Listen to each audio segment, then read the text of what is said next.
Yo, what is up YouTube, man? Today I'm going to be showing you guys how to make a glitched 7'2" center with slashing takeover on NBA 2K22 Next Gen. Now the fact that this build is glitched and you can get the pro and elite big man contact dunks because you get the 75 vertical makes it that much better. Real quick, if you guys are new, if you want to drop me a like and subscribe, of course I would appreciate it a ton. Now if you guys don't know how to make the glitched 7'2", I have a glitched build playlist. Just check that out, you'll see it in there. So with the wingspan, now you can go max or you can go 7'11". I go 7'11" so I can get the 80 mid-range to have the Hall of Fame sniper. And with the weight, it doesn't really matter. You can go a few pounds up, a few pounds down, depending on how you want. I wish it was possible to get my speed the ball to a 50 so I could get quick first step on bronze, but believe me, I tried. It's not possible. So let's talk about this build. So first things first, post control, you can't go any higher than 67 or you end up getting post takeover, and that takes over the slashing takeover spot. Now you could just not upgrade post control at all, but me personally, no, I wanted a little bit of drop stepper, post spin technician.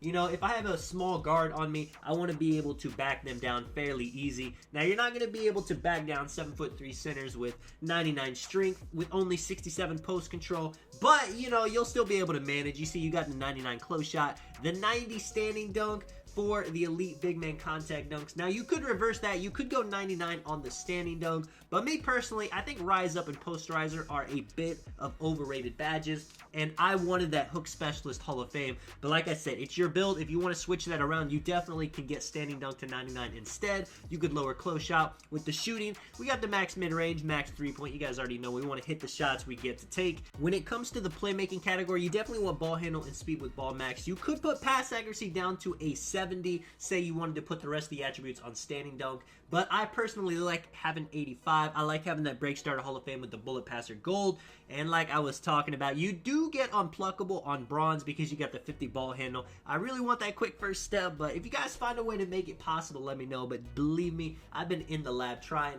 Now the defense, this is the other thing about the build. So if you get rim takeover, you can't get the slashing takeover, and you get rim takeover at like 40 interior defense, which is pretty ridiculous, I'm not gonna lie. You could put the interior defense up to like 31, 32, but to me that was pointless.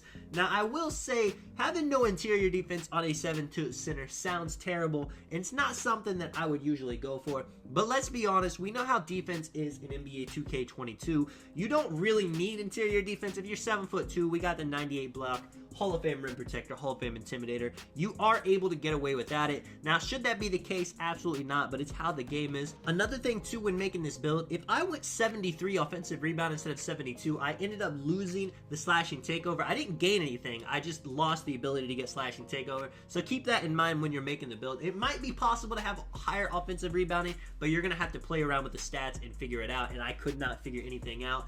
With the takeover options, you get slashing, sharp, playmaking, and glass.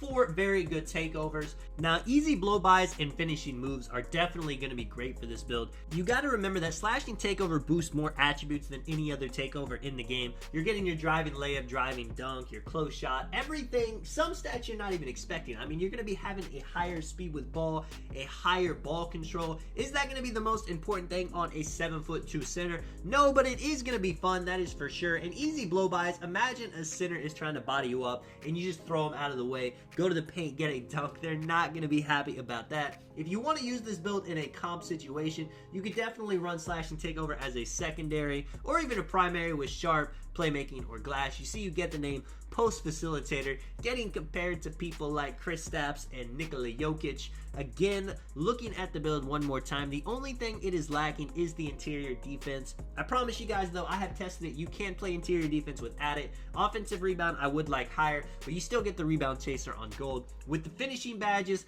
fast twitch Hall of Fame of course. Now me personally, like I said, I went with 99 close shot, so I'm going to do hook specialist and pro touch. It does take a lot of badge points though, so if you don't plan on doing post hooks, you can definitely take pro touch and hook specialist off. The second most important badge after fast twitch is going to be grace under pressure, just to give you a boost on every close shot you take. Posterize or rise up, like I said, they're a bit overrated. You may still want to have them on, but you may not need them on gold if you're trying to save attribute points. Limitless takeoff on silver if you want to throw on quick drops off 1, you could definitely get that. Doing them on a 7'2" center. Fearless finisher if you want to hit those contested layups, especially if you plan on running the slashing takeover. And then you got things like putback boss. Maybe you want to throw on some post spin technician or drop stepper. With the shooting badges, the same as most centers, catch and shoot, corner specialist. You're going to want to have hot zone hunter on. If you like doing post fades, I would definitely recommend having fade ace. If not, you could throw on deadeye, blinder, some green machine, some clutch shooter, some volume shooter. Having a little bit of everything, you know, not putting any of the badges too high, just having them all on bronze gives you a boost in a lot of categories, and sometimes that is better than just having, say,